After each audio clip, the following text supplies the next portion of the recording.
Have you ever had someone come completely out of nowhere and just make all the difference at exactly the right time?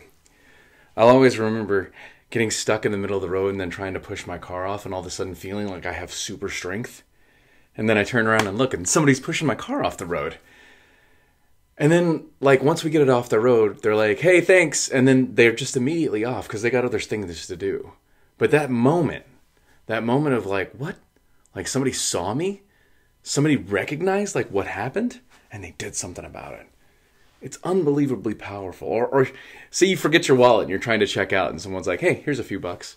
Or sometimes it's just standing in line and someone's like, hey, you only got one or two items. Go ahead and go ahead of me.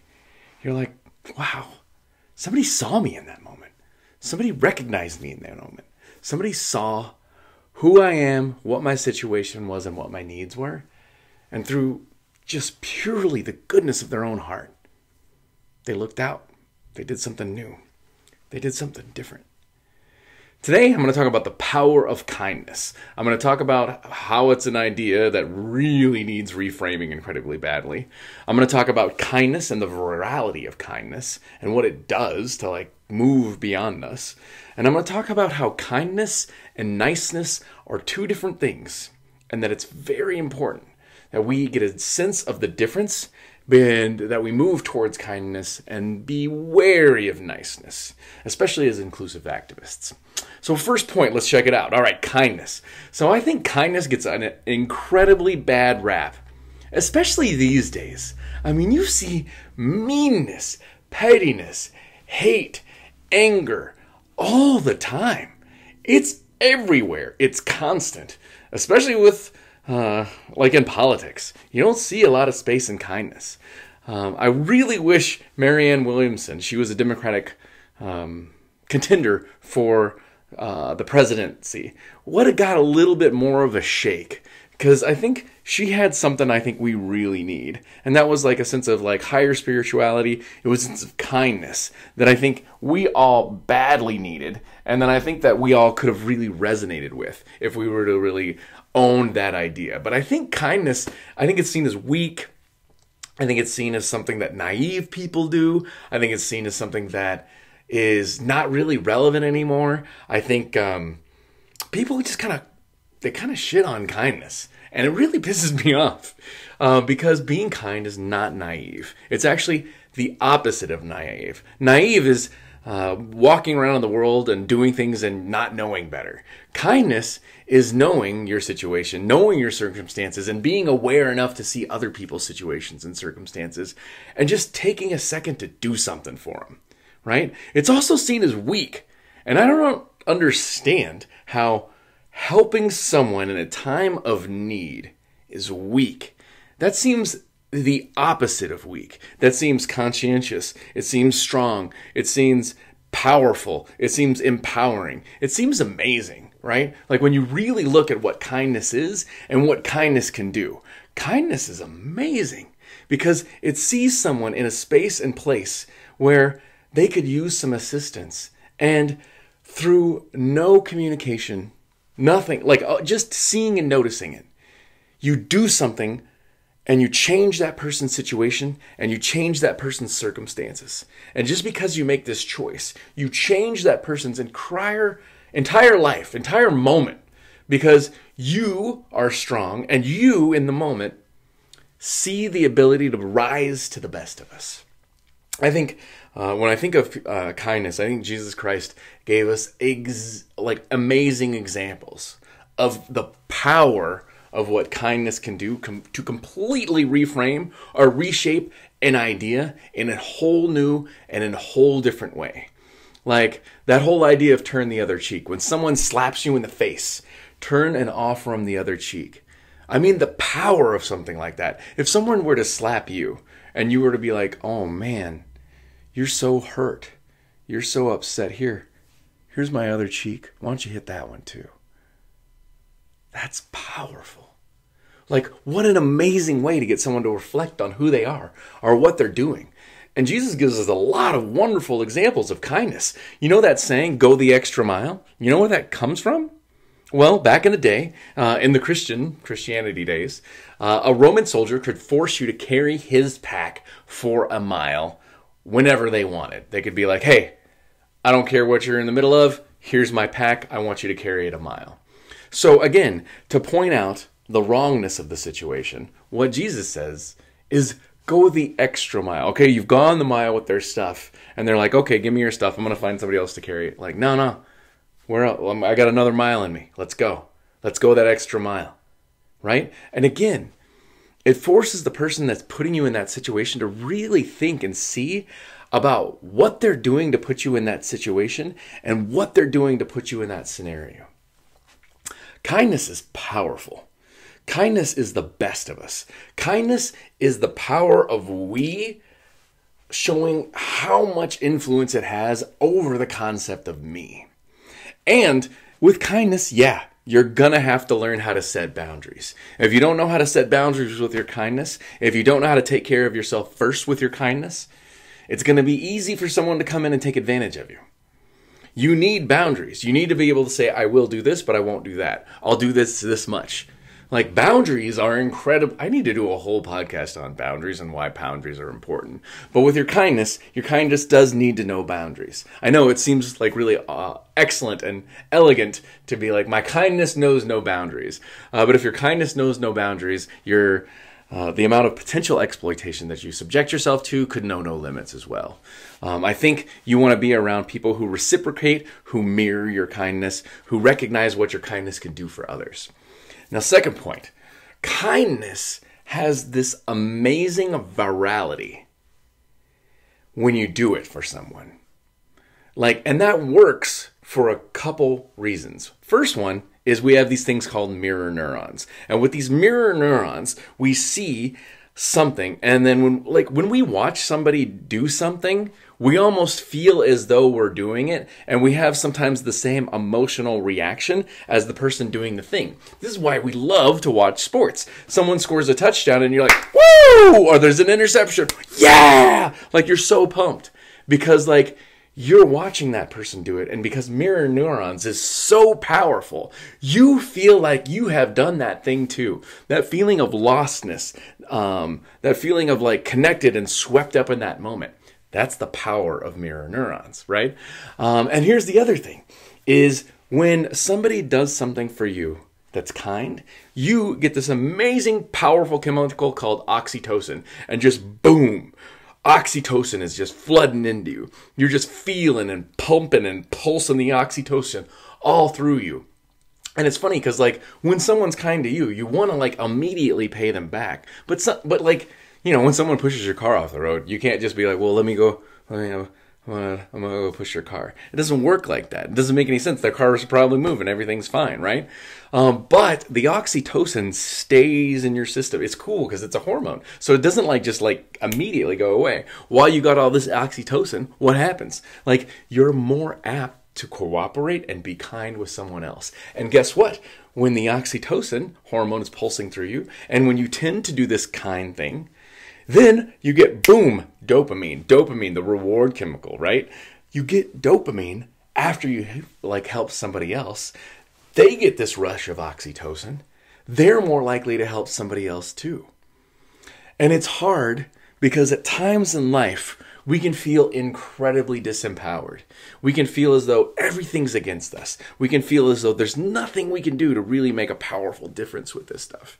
But the problem is we're believing a story that is absolutely wrong. How do we stop that feeling of disempowerment? We add our kindness in. We put in the kindness of us.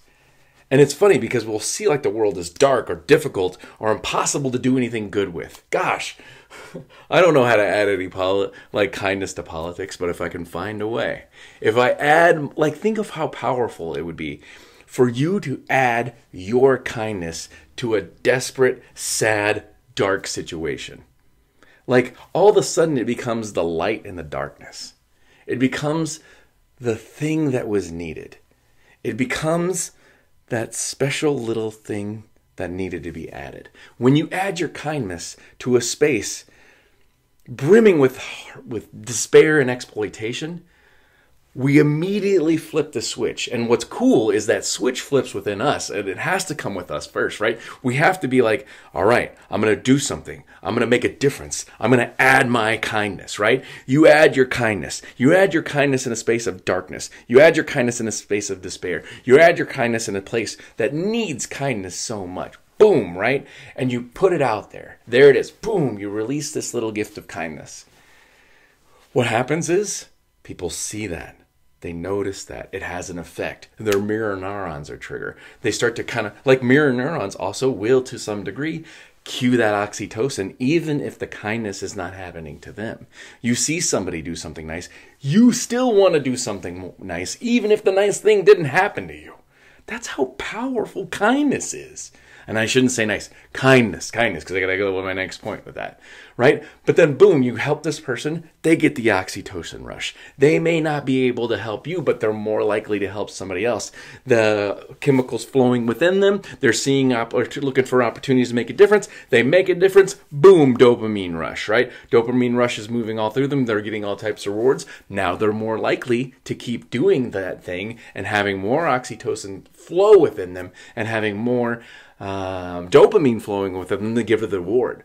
That's why if you've ever been around spaces where people are just looking out for each other and taking care of each other and just doing all these little kindnesses, you just get swept up in those things. If you ever feel the pressure to clean while other people are cleaning, this is like, you feeling that need to add something because you're seeing somebody like cleaning and taking care of the space and the environment around you. And like, there's this urge to like move and do something about that. But when those dark spaces come, it is critical and absolutely crucial that you remember somebody needs to add some kindness into this situation. And then you need to remember, I'm somebody. I can do something. It doesn't need to be everything. Something beats nothing every single time. Kindness. It is powerful. It changes and shakes human structures of exploitation and pain and suffering. It flips all that stuff on its head in this amazing, wonderful way. And like remembering we need to add to that. Remembering that like kindness is a muscle. We got to learn how to flex it. And we need to flex it more often. And we need to get used to flexing it more often. Because the funny thing is when you engage in kindness for other people, you feel happier. And it's not that hard. It doesn't take that much. We just need to stop like walking around the world like this all the time. We need to like perk up, look around for people. Like do those little things. My partner and I, when we've been walking our dog, he's getting older, so he starts to get tired more often. So one of the things we do when we have a break with Tank, we just pet him. We're like, hey, boy, you're such a good boy. And he's like, yeah. He starts wagging his tail, and he's like, yeah, I am a good boy. Now, this is pretty good. This is awesome. And now he's getting like these mid-walk, like cheering sessions. And then we're getting the experience of giving that thing. He's giving the experience of like wagging his tail. And it's like this circle and this cycle of positivity of like really good things happening. And here's the last thing I want to lead you with, is that kindness is not niceness. And you're like, wait a minute, kindness is nice. Yes, kindness is nice. But kindness and niceness are two different things. All right? So niceness is like polite. It can be seen as eschewing conflict. It can be seen as placating. It can be seen as compromise, right? Like there's an inherent somewhat potential falseness to niceness. Now, there's not always falseness in niceness, but there's potential falseness in niceness, right? Kindness never really has the falseness in it. I mean, you could be doing kindness when you're not really feeling kindness, but it's still kindness whether you're feeling it or not. Like, it's still making a difference. It's still helping. It's still doing something good. And if you're doing something good, even to like make you feel good, it still does something good, right? You can't make kindness situationally only work for you. It always works for others, and it always does the other things with a virality like I talked to you about. Kindness is better and different than niceness because kindness has the ability to work in conflict. Kindness can move through a difficult situation. It can have a difficult conversation, and it can create a new opportunity. Kindness can work in conflict. Kindness recognizes that you have the potential to be in relationship with someone in a moment of conflict, in a moment of crisis, in a moment of difficulty. Kindness always works. Now, niceness can at times avoid the difficult conversations because you're like, well, we're too nice to have the conversation, right? Kindness never avoids the difficult conversation because kindness is the higher value. Kindness always sees something new can happen, something different can happen, something better can happen. We can push the bar up even more. Kindness is ever evolving. Kindness is seeing the best. It's doing the best. It's thinking of the best. And it doesn't eschew those hard conversations. It doesn't eschew those hard moments like niceness can tend to do. And we got to remember the difference between kindness and niceness. Because when it's time to be an advocate, when it's time to be an ally, when it's time to be an inclusive activist, kindness works. Niceness doesn't always do it. Sometimes niceness is one of the biggest barriers to diversity, equity, and inclusion because you want to be, well, we're too nice to have those conversations. Kindness would never avoid those conversations because kindness sees the opportunity for the highest good and moves into that space no matter what. It moves into that space regardless because it sees the need for those things no matter what. And remember, the more you use this stuff, like if you ever look at the world and you're like, the world's going to hell in a handbasket. I feel like that. I listened to some podcasts today on kindness. I thought about doing something yesterday on kindness because yesterday was like World Kindness Day or International Kindness Day. And I was like, gosh, kindness doesn't get enough run. Kindness doesn't get enough credit. Kindness could use some run. Kindness could use some credit, right? Because it is just that powerful. It's not stupid. It's not naive. It's not pie in the sky. It's real. It has benefits. It has effects. And if you feel like the world is lacking it, you need to add your kindness to it. You need to let that go into the world. You need to add it.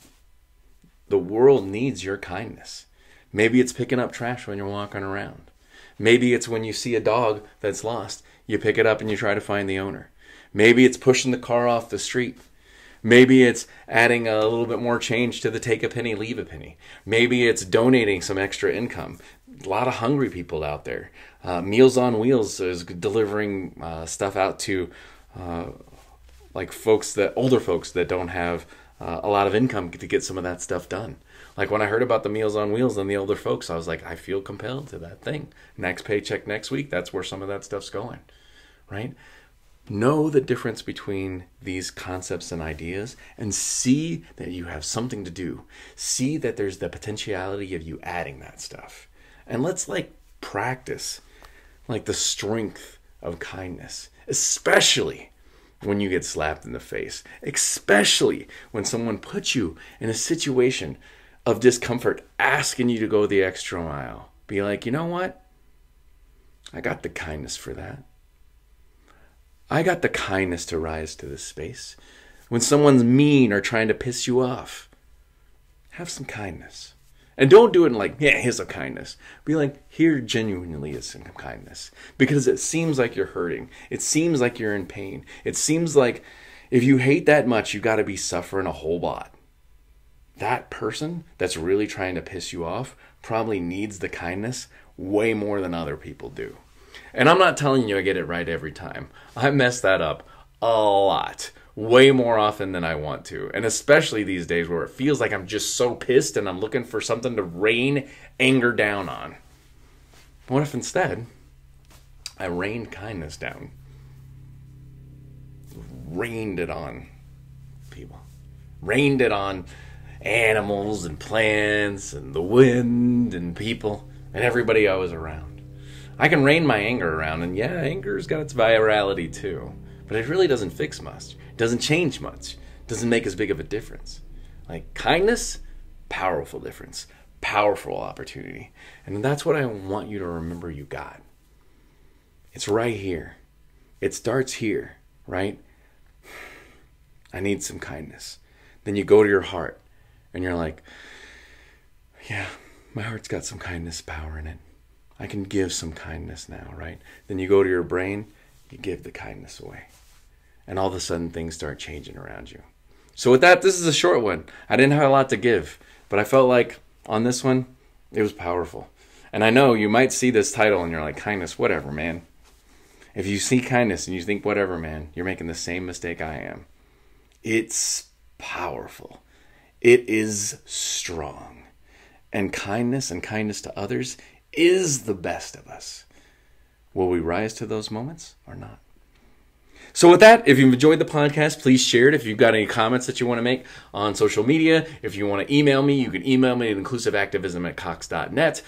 Please share, subscribe. Also, ratings on Apple Podcasts are awesome. Ratings on Stitcher, ratings on whatever pod server you use is wonderful. Leave me a comment if you're watching this on YouTube.